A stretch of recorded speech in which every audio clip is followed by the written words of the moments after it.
I'm the co-founder with Jean-Christophe. We're in the English version JC. We've been doing this for 5 years. We have been really trying to build a community within Europe on the trust and safety community, bringing in all of you and the extensive experience, understanding around trust and safety.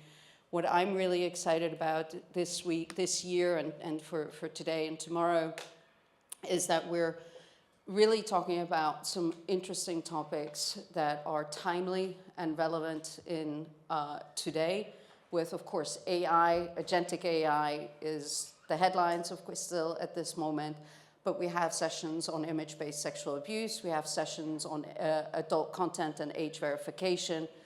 We have a session on disinformation, misinformation, AI, human intelligence, also human trafficking, wildlife trafficking, illicit trafficking, and some also content around hybrid harms. So, and this is all timely considering the conversations that are happening within the European Commission on the CSAM degradation, that decision's being made on Friday, I believe. All the court cases against some of the platforms here, as well as outside of Europe, alongside, of course, new regulations and new things coming up and new harms being taking place. So this is timely for us. We hope that you are going to really enjoy the time here with us the next 2 days, and focusing around building network and meeting new people and maybe making new connections for your work. The great thing about putting this together is that we have a great advisory steering committee, and Jeff just walked in with perfect timing. Jeff Sen is here. We have also Julia Farsi, who's here as well, and Floor, who's already on stage for us, and Shani, our ambassador for the Trust and Safety Forum. We've really been working hard with all of them to build this program for you, with you, to really make sure that is value for everybody. So feel free to meet all of them while you're here, talk to them, get to know them.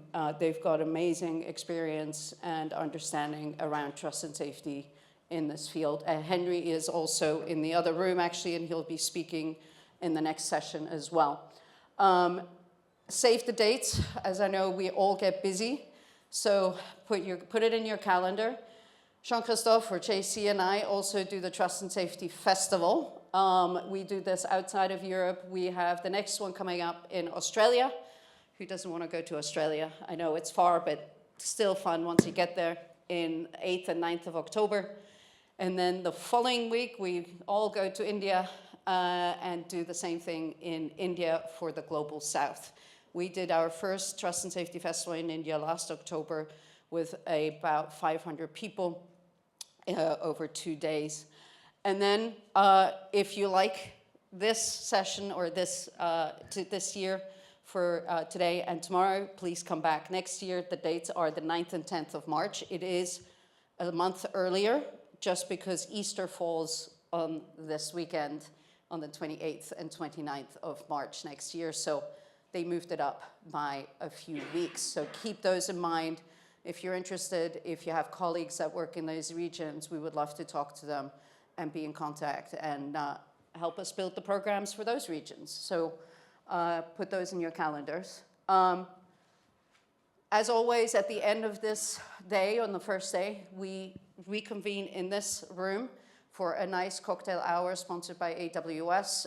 Julie Fossey, as well as Jeff Collins, will be here from AWS, so feel free to stop by at 6 o'clock, 1800, to have a drink with us and have further conversations on what we've discussed over the days today. This doesn't work without our sponsors, so thank you to all of our sponsors who are here, who are part of this, who we couldn't do the program without you, we couldn't be here without you, so really appreciate that. And as you can see, it is a mix of platforms as well as regulators and of course also BPOs and NGOs. So it is a really nice multi-stakeholder conference that really brings a different kind of groups together. So this will be it for me or about the Trust and Safety Forum, but if you have questions, feel free to talk to me. I'm in this room all day. JC's in the other room. Happy to talk to you, as well as the steering committee can answer your questions, but I won't keep the time because we have a busy schedule.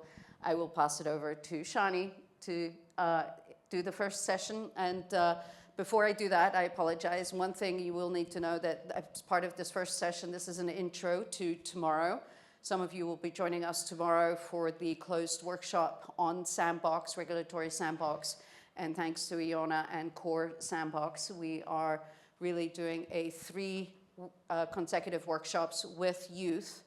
So keep that in mind also, that potentially in the room during the day today, we have some youth.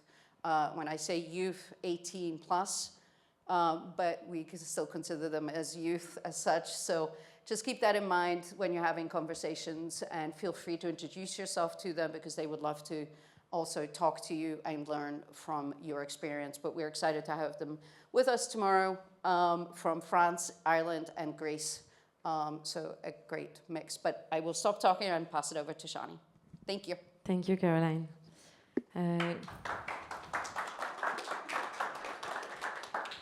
Good morning, everyone. I'm happy to open this first discussion of the Trust and Safety Forum on a topic that is actually very fascinating, but also I think will be deeply structuring for the years to come. Digital regulation has been carefully built over the past years in Europe, of course, and beyond. And frameworks like the DSA are the result of very long political, legal, and technical work. And they set clear obligations for platforms, including when it comes to the protection of young users, of course. But in the end, their effectiveness depends on how they are implemented, of course, but also on how they evolve over the time. How do we make them work in practice? How do we ensure they actually respond to real uses and real risks? How do we keep them connected to environments that are constantly evolving? This is where ideas like safety by design and increasingly different forms of sandboxes actually come into play as way to test, I would say, approaches, learn in practice, and bring different actors around the table, including users and especially younger ones.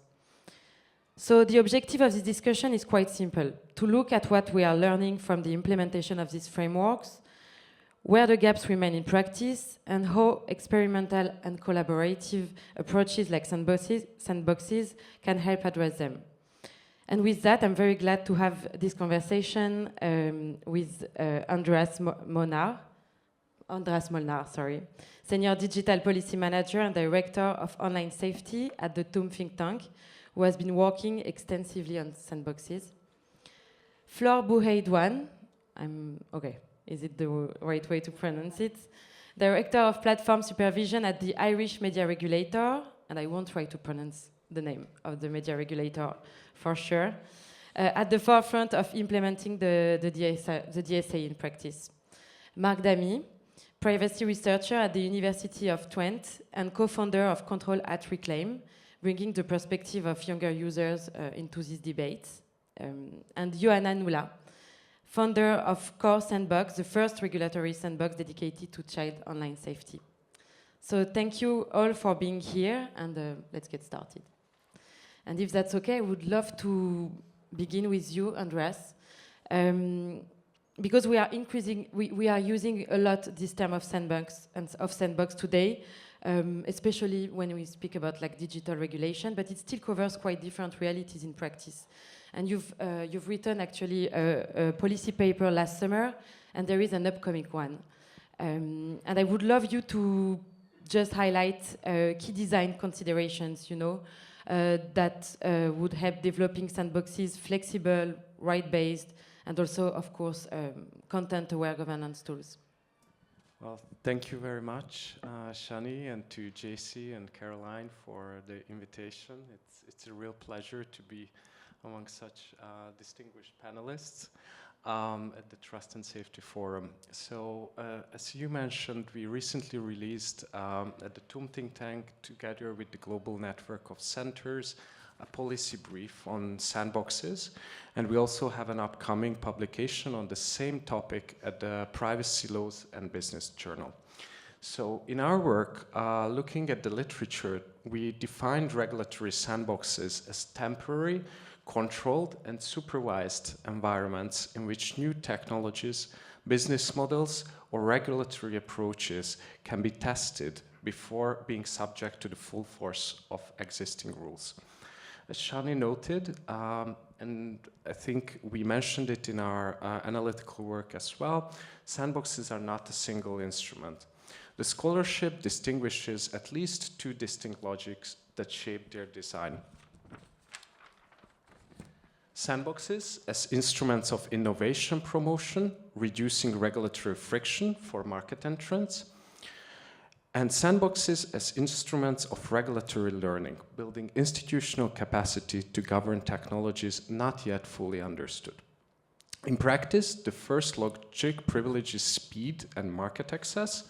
The second, evidence quality and institutional durability. Now, sandboxes are inherently difficult to implement. They require substantial resources, sustained institutional commitment, and coordination across legal, technical, policy, and societal domains.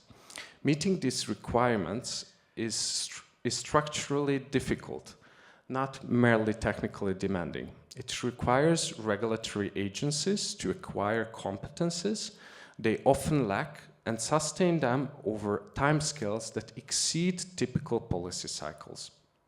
So implementation requirements require a technical proposal, resources, work plan, supervision, safeguards, and risk management, evaluation, learning, and exit. So I would like to speak a little bit about the key design considerations. And these converge as a set of recurring practices associated with more effective regulatory learning. So I would like to offer these design considerations rather than demonstrated causal levers. The first is clear legal and operational framework. Legal clarity reduces risk aversion, enables participation, and protects the public interest. Successful sandboxes require clearly defined mandates, explicit regulatory flexibilities and mandates, non-negotiables, formal agreements on roles and liabilities, and clear governance structure for both regulators and innovators. We also need shared and governed access to data. Sandboxes cannot support regulatory learning without meaningful data. Stakeholders should predefine rules for data access, sharing, and reuse with clear ownership, privacy protections, and digital security and confidentiality obligations. We also need multidisciplinary sandbox teams because emerging technologies are socio-technical systems. Sandbox teams should combine legal, policy, technical, economic, and ethical expertise. Without this, information asymmetries risk undermining regulatory oversight. We also need transparency and meaningful public engagement. Legitimacy requires proportionate transparency, engagement with affected users, and communities and mechanisms for feedback, complaints, and course correction. We also need evidence-driven experimentation. Sandboxes should include clear learning questions defined ex ante and structured collection of qualitative and quantitative evidence. We also need intra- and cross-sandbox learning. Regulatory learning within a sandbox requires balancing openness to co-creation with the controlled conditions that generate legally defensible evidence. A characteristic friction between open-ended inquiry and reproducibility identified in the literature on testbeds and living labs. Transfer of findings across sectors, jurisdictions, and governance cultures additionally require interoperable documentation. Standards, active knowledge brokering, and institutional receptivity. Conditions that internal reporting mechanisms alone cannot meet. And finally, we also need exit scaling and policy integration strategy. A sandbox only succeeds if learning informs regulatory decisions. Exit criteria, clear scaling or termination pathways, and accountability for translating findings into regulatory guidance are necessary to avoid permanent experimentation without regulatory outcomes. And as a plus one, I would like to also add risk-based safeguards and proportionate controls. So ex-ante risk classification and tailored safeguards ensure experimentation remains responsible.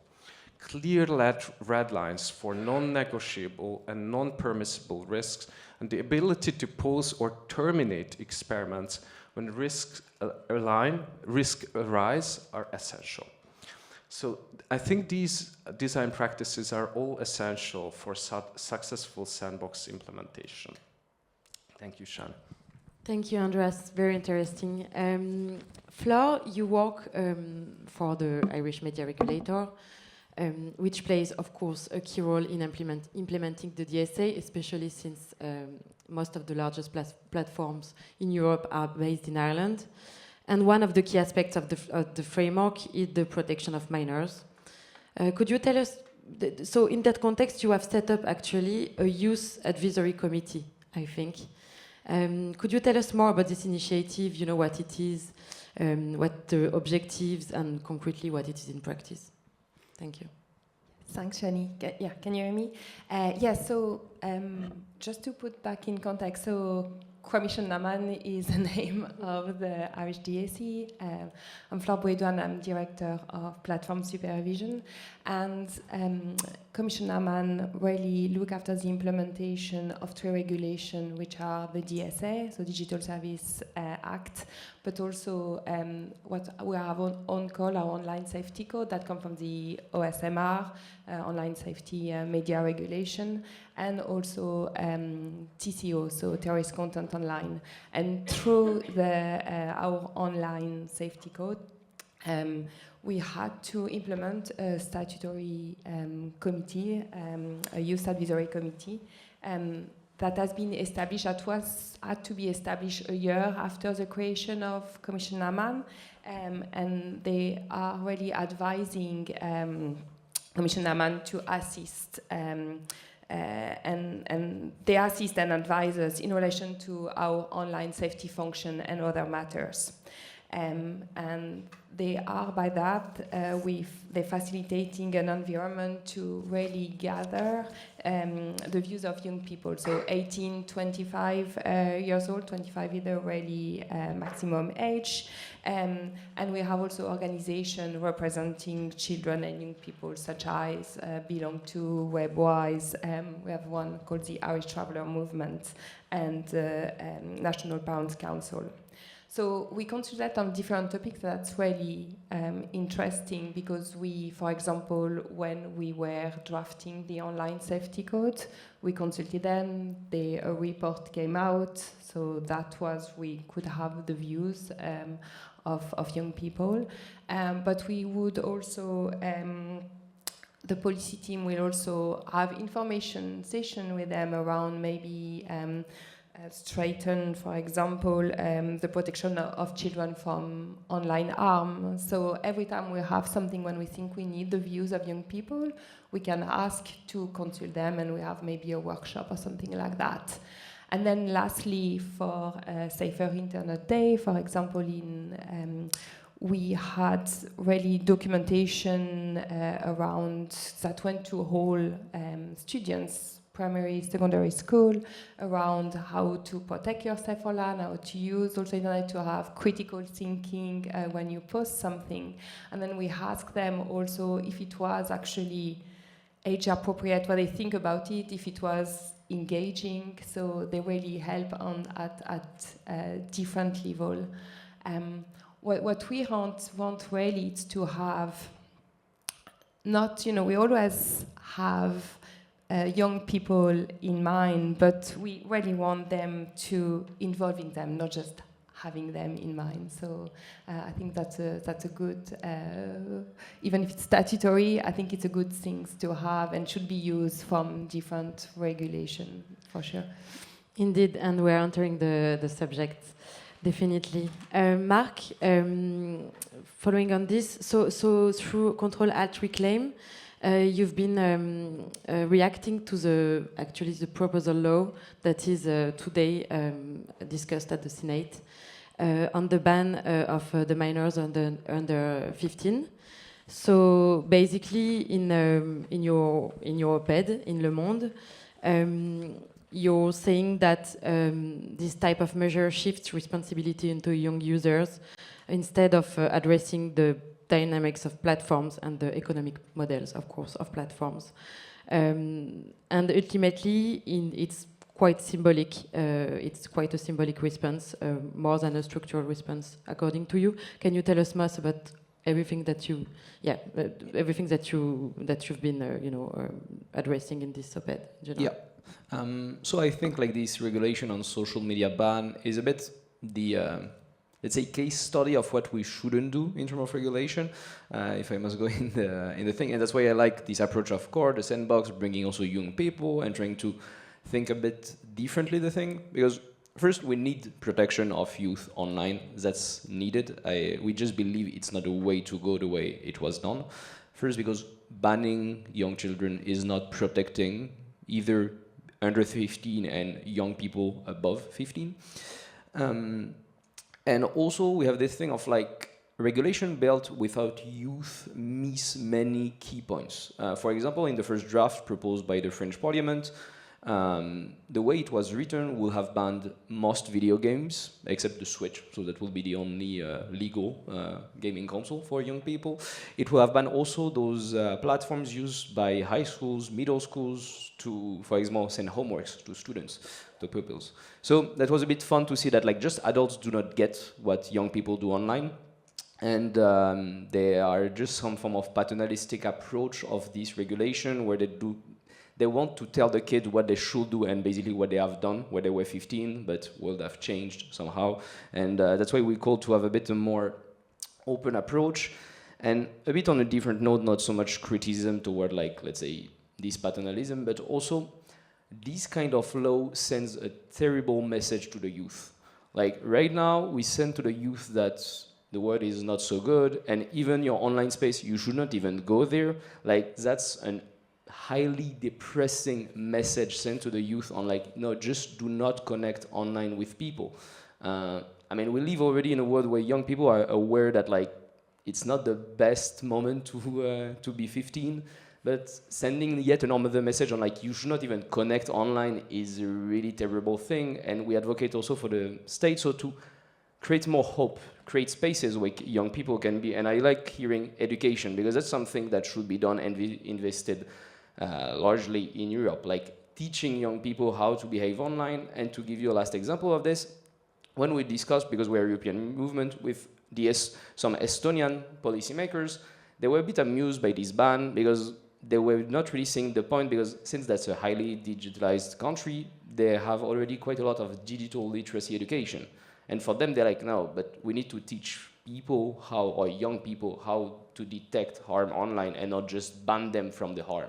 And that's why I really like Flore just mentioning what is being done in Ireland, and I hope that in France it will happen sooner than later. But so yeah, that's a bit the message we have, we want to send. And so to go beyond the bans, it's to ban the features, not the users. French Parliament starts to open the thing of like, we need to ban toxic features, not ban children. We need to enforce EU law. As Flore mentioned, we already have quite a few stuff to apply, especially the DSA. And finally, education. I think that will be the key way to help children behave online. Thank you, Mark. And before asking the question to Johanna, just coming back to Flore, indeed to ask, how can we make sure to systematize, to scale up, and actually to make sure that most of the countries, even in Europe, when it comes to the DSA, put in place such initiatives, including youth. I guess it's to show it is working in a way, or just advertising, I will say. So I think it's by me done at national level, but also under the European Board of Digital Services. There is the working group 6 is around protection of minors. So last year they published guidelines on Article 28.1, and they consulted also youth organizations. So something that needs to be done. Gothern is another also place where youth can be more consulted, and it's to really, when we talk about, I guess, protection of minor, we need to say, okay, youth are really stakeholder in this, so they should be involved in the discussion. So, thank you, Flor. Joanna, so you're leading the core sandbox. The core sandbox, is actually bringing together regulators, platforms, researchers, and young people themselves. So, can you tell us more about your approach in general? It would be very interesting. Yes, thank you, Shani, and thank you to the panelists, and of course to our very kind organizers for giving this space, particularly to civil society, because one thing I should mention, many of these trust and safety events are dominated particularly and predominantly by industry voices.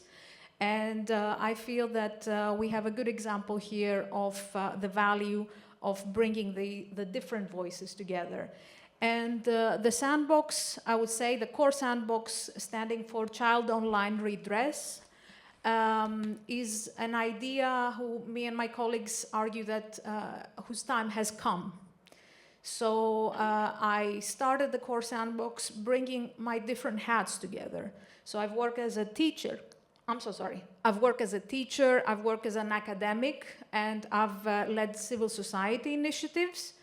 And the feeling that I've had and the experience that I've had is that there has been need for more conversation, more exchange of ideas, and the fact that we are stuck in a way in terms of finding solutions and mechanisms without knowing what we don't know, and without engaging in non-adversarial ways. So just a little bit about what we do. Andres, I will pick the cue from you and your typology. So most of the sandboxes are usually initiated by regulators or initiated by industry who want to test their compliance pre-flight of a product. However, as the field evolves, we have seen that there's much need to understand the needs and experiences of the user. Mark gave us a good argument about that. And so we thought that a civil society-led sandbox, one that represents the public interest and, in our case, the interest of the child, is the most suitable stakeholder to lead something like this. And you know, going to the child, going to the younger person, I think what's particularly interesting is the fact that they are both extreme users and vulnerable users. And extreme is not something I try to use as a negative aspect of youth behaviors. It's part of their developmental stage. They are more keen to explore, more keen to learn, and therefore risk takers or even innovators. On the other hand, they are exploring the world, meaning they have a knowledge deficit and experience deficit, so they are more at risk. And they operate, especially in the digital world, in environments that have been designed with adults in mind, with markets in mind, and much less, and they're profit-driven as well, and much less caring or knowledgeable about the user. So the core sandbox tries to address these gaps, the fact that we do not have civil society, public interest-led sandboxes, and the fact that we do not know the young user.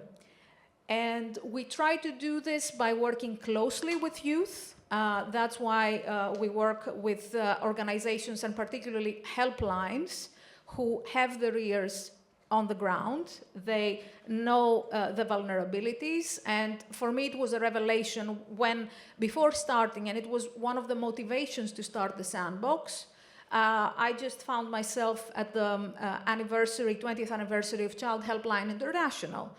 And I was speaking about the Digital Services Act, and it was just then where these people who were not familiar with the DSA, with regulation and so on, they approached me and they said, we feel that this is something that has to do with us, because we get more and more calls and more need to provide support when it comes to online harms.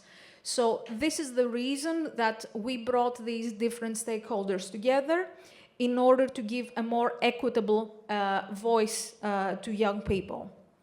So one last point I would like to address in terms of what we contribute is the much discussed from an industry point of view concept of harmonization. So usually this is a concept that, an argument that is coming from industry, quite valid actually, that says that we have a very difficult find it very difficult to comply with all these different emerging legal and regulatory frameworks across the world. And it raises a competition issue as well, meaning that smaller platforms find it more difficult than larger, and so on. What we argue is that there's a flip side to the coin of harmonization, and that has to do with the rights of users to have the rights respected wherever they are in the world. And that is something that is not happening, and again, the core sandbox tries to address by bringing 3 jurisdictions together. We have selected quite strategically the jurisdiction of Ireland and Greece as 2 extreme users, to use the term again, within the EU. And an example that shows that even within this theoretically harmonized framework of the Digital Services Act, the experiences are varying, because the maturity in terms of the public debate, in terms of the awareness of users of their rights, especially when it comes to young people and children, varies. And therefore, what varies is the right to assert the rights. As we say it, a right is not a right unless we know about it. So we try to take these 2 countries within the EU as an example of fragmentation. And of course, we bring in Australia, acknowledging the fact that these services are global, and acknowledging the fact that we have technologies that can circumvent national frameworks, such as VPNs, something that has been discussed a lot when it comes to young people and bans and so on. So we try to take a more principles-based approach, operating under the UN Convention on the Rights of the Child, which is a global framework. And we do so in terms of honoring young people and their participation by prioritizing Article 12, which is the right of children for participation. So I hope I've covered and given a picture of what we do. Yeah, thank you so much, Joanna. And Andreas, actually, in your paper, you're giving some international insights on how sandboxes are, implemented in different countries. Can you give us some information? Yeah, absolutely. Thank you so much, Annie. So we looked at a number of examples in our paper, which is upcoming in the April issue of Privacy Laws and Business. And we were thinking about how to best cluster sandboxes within these examples. So we came up with 3 categories. One of them is for core sandbox. So the first one is regulatory compliance. So EU AI Act, UK ICO initiative. The second is institutional capacity building, so the ITU's example, for instance. And then the third one is rights-based co-design. So core sandbox goes in there. So these are not presented as evidence of effectiveness, because we found when we looked at these sandboxes that several are ongoing or recently launched, and no case has been subject to longitudinal or rigorous evaluation. So they are rather, what we wanted to do in this analytical work is to present them as illustrations of how each logic shapes design choices and generate characteristic trade-offs. So the first logic, which is regulatory compliance, and under this, the EU Artificial Intelligence Act provides one of the most structured sandbox frameworks to date. So within that law, Article 57 requires each member state to establish at least one national AI regulatory sandbox by August 2026. So it requires sandboxes to help AI providers, and here we are especially thinking about SMEs, to align with legal requirements under regulator supervision. The framework deliberately avoids uniformity, as sandboxes may vary by geographical scope, so we are thinking of national, regional, cross-border, or EU-wide, and by material scope, horizontal or sector-specific. Central coordination therefore coexists here with design flexibility. The second example that I wanted to bring is the other regulatory-led example, which is by the UK Information Commissioner's Office that supports organizations that are creating products and services which utilize personal data in innovative and safe ways. Participants here have the opportunity to engage with the ICO sandbox team upon wider ICO expertise and advice on mitigating risks and embedding data protection by design. Now, the second cluster that we used in this upcoming analytical work is institutional capacity building. Under this cluster, the ITU's Regulatory Innovation Project for Central America and the Dominican Republic is an example, which is a 3-year, 8-country initiative incorporating sandbox-style experimentation within a broader capacity building framework. One of the first efforts globally to adopt a coordinated regional approach to regulatory experimentation. The Innovation Sandbox for AI in the canton of Zurich is another example under this, which blends compliance and capacity building logics, combining structured knowledge transfer and interdisciplinary governance with explicit requirements for legal compliance, which illustrates that the logics identified here are ideal types rather than empirically clean categories. And thirdly, the rights-based co-design is COR Sandbox, which Joanna was speaking about, which is cross-border, cross-sector consortium led by civil society and involving regulators, universities, child helplines, and youth participants across the jurisdictions that Joanna highlighted.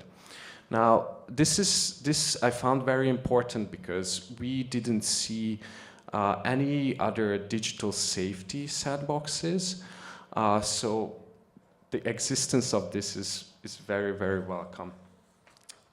So to conclude on these examples, I think they highlight that sandboxes are diverse by design and are sometimes conflated with related mechanisms.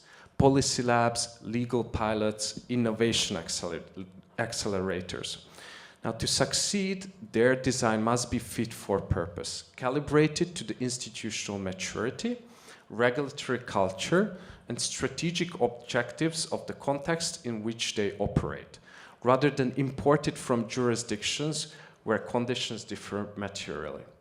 Yet, that clarity remains in most documented cases the exception rather than the rule.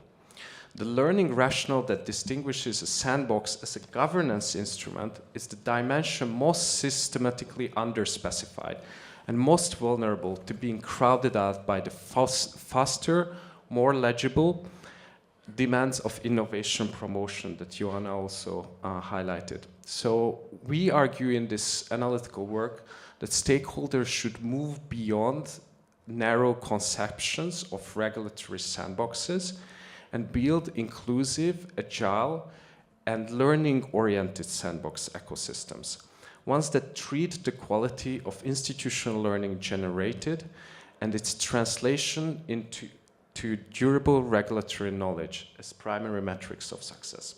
Thank you. Thank you, Andreas.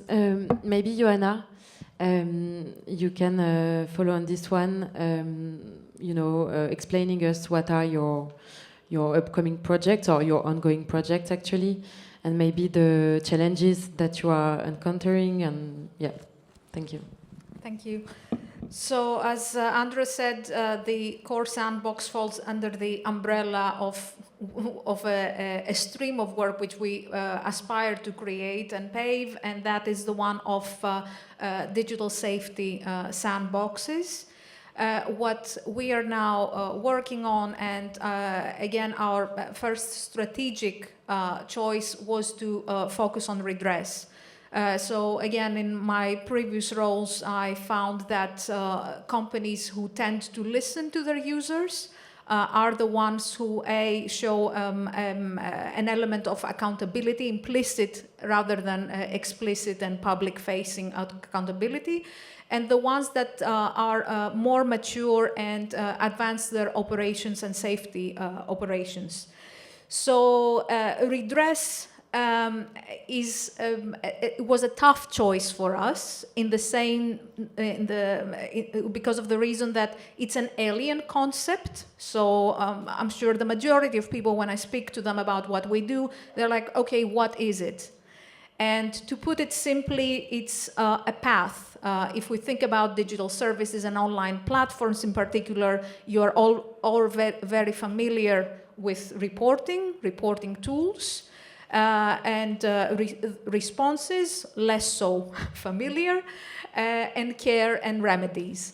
So this is a pathway towards that allows users to assert their rights and get remedies when they're harmed online, when they come across violent or inappropriate or illegal content.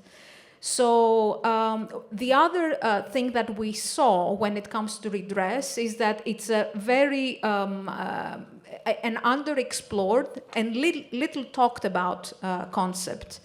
At the same time, it's one that is associated with 8 articles at the very least within the DSA. I will take 3 examples, which are also innovations of the DSA. Bringing new actors in the field. Think again about a linear process that starts from reporting. So on the one hand of the spectrum, we have trusted flaggers, again, a new concept, a new idea. In the middle, we have the introduction of mandatory complaints handling mechanisms, again, a new obligation for platforms. And as we exit and allow the users to assert the rights further, we have out-of-court dispute settlement bodies. So these are all new concepts that have to do with redress, that have to do with complaints, and it's therefore the business of dissatisfaction, to cite other colleagues, and it's something that usually companies don't want to hear about. When it comes to reporting. However, we argue that this idea of complaints being a dissatisfaction business or a costly business is largely a misconception. Redress is the opportunity for organizations to learn. It's the opportunities, if we think again about big platforms, what happened last week, the opportunity for them to A, avoid harms from scaling and derailing, and B, keeping them contained. If you solve a problem before it escalates to your regulator or to out-of-court dispute settlement body, you are able to control both your narrative and improve your service. So we find that it's a win-win for users, for regulators, and for companies, of course. And I will just mention briefly again that it's a valuable tool and a valuable area to focus on. Just think about the parallel of cybersecurity. The best way for a system and a company to maintain their resilience and protect their system is by constantly paying attention to reports and to vulnerabilities. It's the best way to shield yourself, and it's the best way to identify emerging harms, systemic harms, and therefore protect your service and your user better. So that's what we do. Thank you, Flor. Mark, if we follow your point and we move away from bans and from purely top-down approaches to regulation, how do we move actually from principles to something very concrete? So yeah, obviously the core sandbox is one way. So building like better regulations, that's like one obvious way on which like everything was said already, so cannot add anything. Education was mentioned by Flor, and again, nothing much to add here. Another point that wasn't mentioned is, okay, we have a lot of regulation, but we need to enforce it, and some states, I can speak for the French at least, are not investing enough. To give you an idea, we have Pharos, which is a service to which you report online harms. You have 50 agents for the full country of France. In comparison, for example, you have this small city in southern France called La Seine-sur-Mer, which is really small and have 60 municipal police agents. So this city has more agents than the full city, like the full internet of France. So it gives you ideas like, maybe we need to also invest. I know it's not so popular nowadays in Europe, but maybe we need to invest in public service on this regard. And finally, we need to a bit consider different business models, because as long as addiction is a business model, harm will exist for young people and less young people. And to give it something really concrete, with another expert from Control at Reclaim, we are a bit trying to coin the fact that the state, as they did on TV, doesn't only should regulate the media, but should also be part of the media. And we call a bit for the creation of some form of third branch of public broadcasters. You have some public radio, you have some public TV, you should also have some public social media. Not only publishing your content on social media, I mean having your platform, having your algorithms. And so you will not be hostage of big tech platforms when you regulate them, because you always have a backup solution. So that's a bit the hot take to finish it, but that's to a bit think outside the box and how the Europe can actually build it. Thank you, Mark. Just to answer you on Pharos, because of course it has to be developed, but at least it does exist. And when you look at what exists in Europe in general, there is not so many examples as Pharos. So yeah. Yeah? Can I just add? I think there is one point is also the duty from the platforms to do it. I think, we can do whatever you want, but the ball is also in them. They're a service provider. They have obligation. They have a duty to protect children, and they should also. And that's why the enforcement, I believe, we have a possibility to give some fines that we need basically agents to give them. But so, yeah, I think they should be held accountable. And I think that can be the final words for sure. So thank you to the four of you. It was very interesting, and see you for the next panels. Thank you. Thank you.